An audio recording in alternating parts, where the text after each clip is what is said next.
Hello student, आज के class में नाइन्थ क्लास का एक इम्पॉर्टेंट थ्योरम है मिड पॉइंट थ्योरम। इसे समझेंगे। ये मिड पॉइंट थ्योरम क्या होता है? The line segment joining the mid points of any two sides of A triangle. किसी भी ट्रायंगल के अगर कोई भी दो साइड के मिड पॉइंट को मिलाने वाला जो ये लाइन होगा वो parallel to the third side and equal to half of it. ये जो लाइन है डी ई वो पैरेलल होगा बी सी के, साथ ही साथ डी ई जो लाइन है वो हाफ होगा बी सी के। कैसा भी अगर हम ट्रायंगल बनाते हैं उसमें अगर कोई भी दो मिड पॉइंट को मिलाते हैं तो दोनों मिड पॉइंट को मिलाने वाला जो लाइन होगा वो तीसरे साइड के हमेशा ही पैरेलल होगा और तीसरे साइड का हाफ होगा। ये इसके लिए सबसे पहले गिवन में लिख लेंगे। गिवन में दिया हुआ है कि एक ट्रायंगल है, triangle A B C, triangle A B C in which D and E are midpoints of sides AB and AC.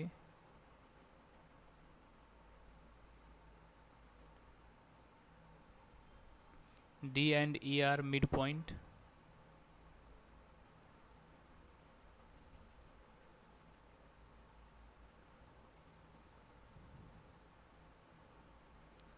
of side AB and AC respectively। तो यहाँ पे ये चीज़ दिया हुआ है कि एक ए बी सी ट्रायंगल है जिसमें डी और ई मिड पॉइंट है। तो इसमें प्रूफ ये करना है, इसे टू प्रूफ में लिख लेंगे।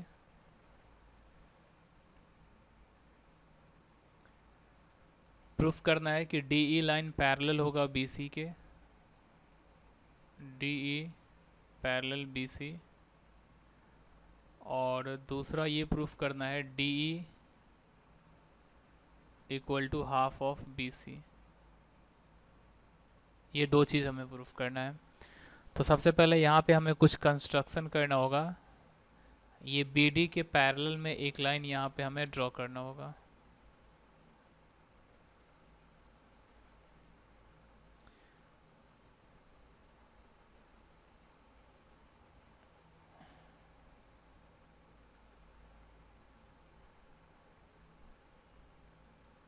यहाँ पे बी डी के पैरेलल में एक लाइन ड्रॉ कर दिए और ये डी ई लाइन को आगे एक्सटेंड करके इसमें मिला देंगे।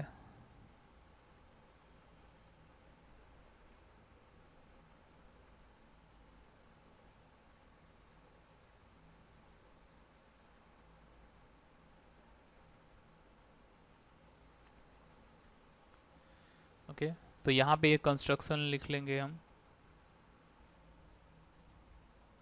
कंस्ट्रक्शन में से लिख लेंगे।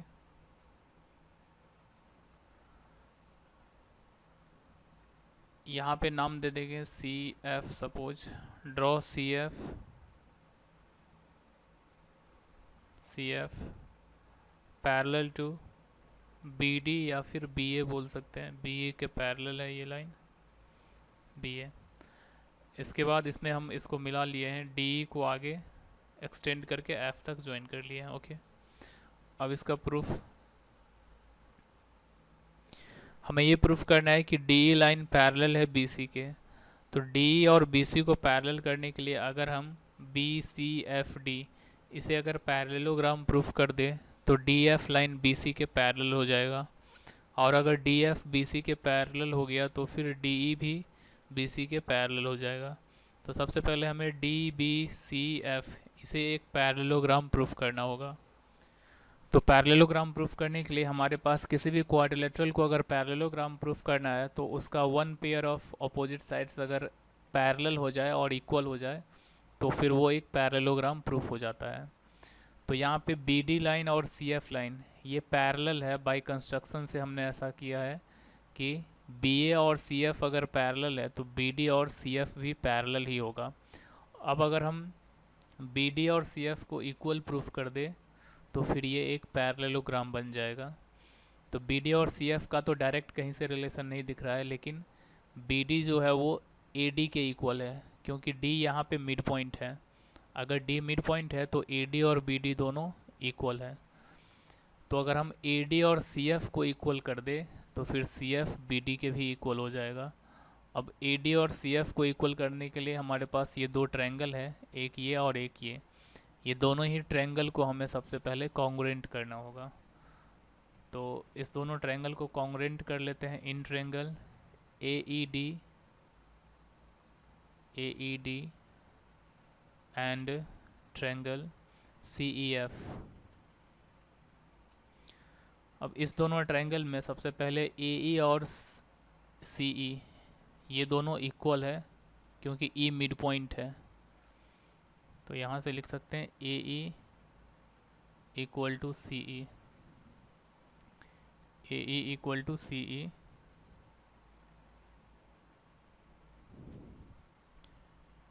रीज़न दे देंगे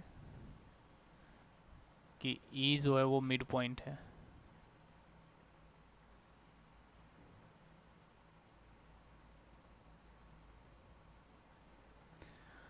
इसके बाद ये एंगल इस एंगल के इक्वल हो जाएगा, क्योंकि ये दोनों अल्टरनेट इंटीरियर एंगल हो जाएगा। यहाँ पे बी ए जो लाइन है और सी एफ जो लाइन है ये दोनों पैरेलल है, तो ये एंगल इस एंगल के इक्वल होगा। लिख लेंगे angle D A E equal to angle E C F. ये अल्टरनेट इंटीरियर एंगल हो जाएगा। ऐसे ही तीसरा ये एंगल इस एंगल के इक्वल होगा, vertically opposite angle, angle A E D equal to angle C E F.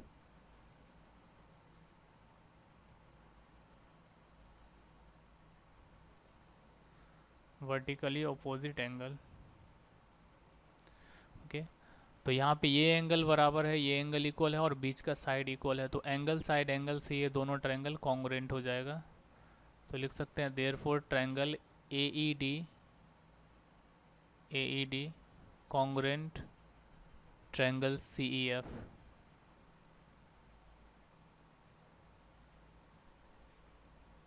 Angle side angle criteria से ये कॉन्ग्रुएंट हो गया। अब अगर ये दोनों ट्रायंगल कॉन्ग्रुएंट है तो ए डी और सी एफ ये दोनों इक्वल हो जाएगा। A D equal to C F and D E equal to E F, D E equal to E F by C P C T से ये दोनों इक्वल होगा। Corresponding part of congruent triangle. तो यहाँ से ए डी और सी F equal ला दिए और डी ई और सी एफ भी ई एफ भी इक्वल हो गया।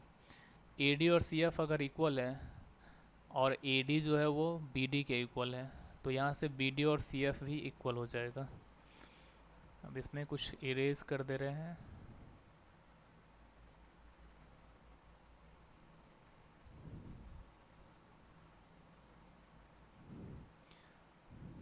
ओके, यहाँ से ये प्रूफ कर दिए कि ए डी इक्वल है सी एफ के, but it is given that कि B D equal to A D,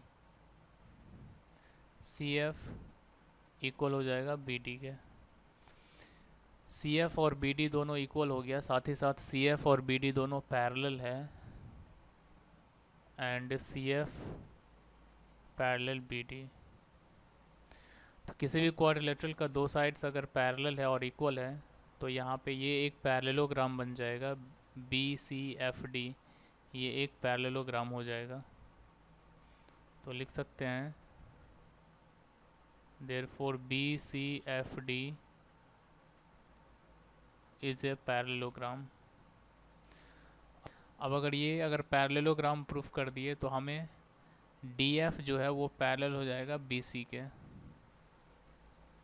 D F parallel B C. और डी एफ अगर बी सी के पैरेलल है तो डी ई लाइन भी बी सी के पैरेलल हो जाएगा। Therefore D E parallel B सी।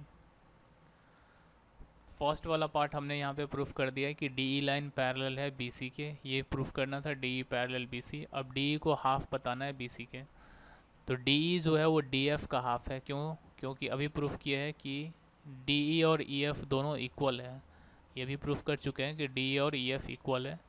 तो यहाँ पे कह सकते हैं D E equal to half of D F, sorry